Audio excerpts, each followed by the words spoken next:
Halo, Assalamualaikum warahmatullahi wabarakatuh. Welcome to my video. Dan video kali ini kita akan membahas tentang sel. Simak materinya ya. Cikidot. Seperti yang kita ketahui, semua makhluk hidup, baik manusia, hewan, maupun tumbuhan, tersusun atas sel. Sel merupakan satuan unit terkecil penyusun tubuh makhluk hidup. Nah, sel ini pertama kali ditemukan oleh fisikawan dari Inggris yang bernama Robert Hooke pada tahun 1665, yang kemudian dikembangkan lagi oleh Schwann dan Schleiden. Mereka berpendapat bahwa sel merupakan unit struktural terkecil penyusun tubuh makhluk hidup. Nah, selanjutnya sel dibagi menjadi dua, yaitu sel prokariotik dan sel eukariotik. Sel prokariotik merupakan sel yang tidak memiliki membran inti, sedangkan sel eukariotik memiliki membran inti. Sel eukariotik memiliki karakteristik yang pertama, ukuran sekitar 10-100 mikron, struktur sel yang kompleks dan multiseluler, reproduksi secara mitosis atau meiosis, dan dapat bersifat autotrof atau heterotrof.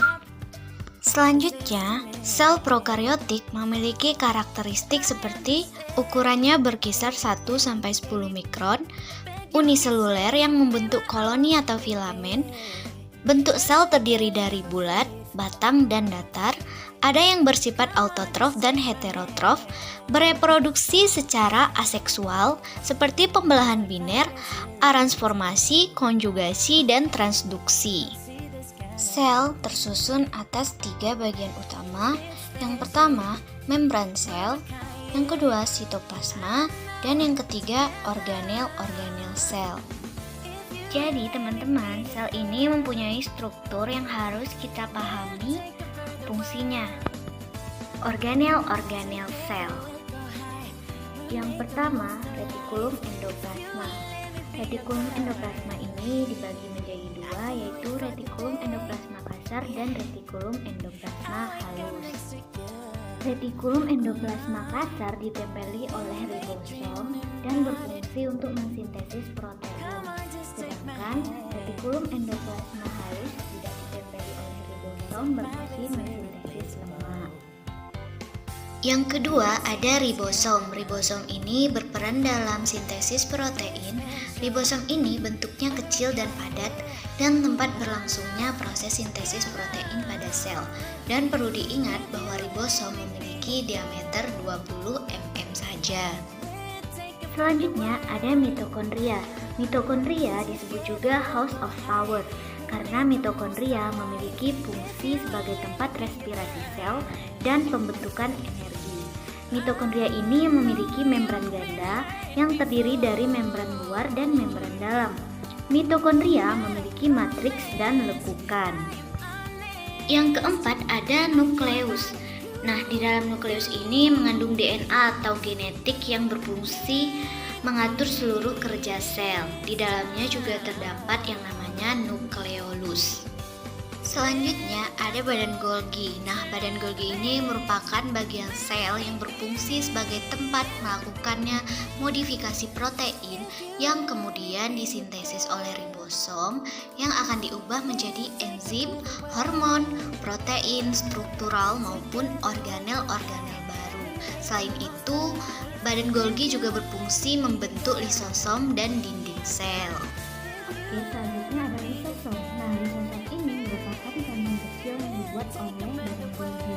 Lisosom berfungsi dalam proses pencernaan intraselulur. Selain itu, lisosom juga dapat melakukan autolisis atau autofag. Autofag merupakan penghancuran organel rusak pada seluruh sel, sedangkan autolisis merupakan kematian yang terprogram sebelumnya. Selanjutnya ada plastida. Nah, plastida ini hanya terdapat pada tumbuhan saja, berarti tidak ada pada hewan dan manusia. Plastida ini dibagi menjadi 3 bagian. Yang pertama, kloroplas. Nah, kloroplas ini berfungsi dalam proses fotosintesis Yang kedua ada kromoplas. Kromoplas ini berfungsi memberi warna pada bunga seperti warna merah, hijau, dan lain-lain.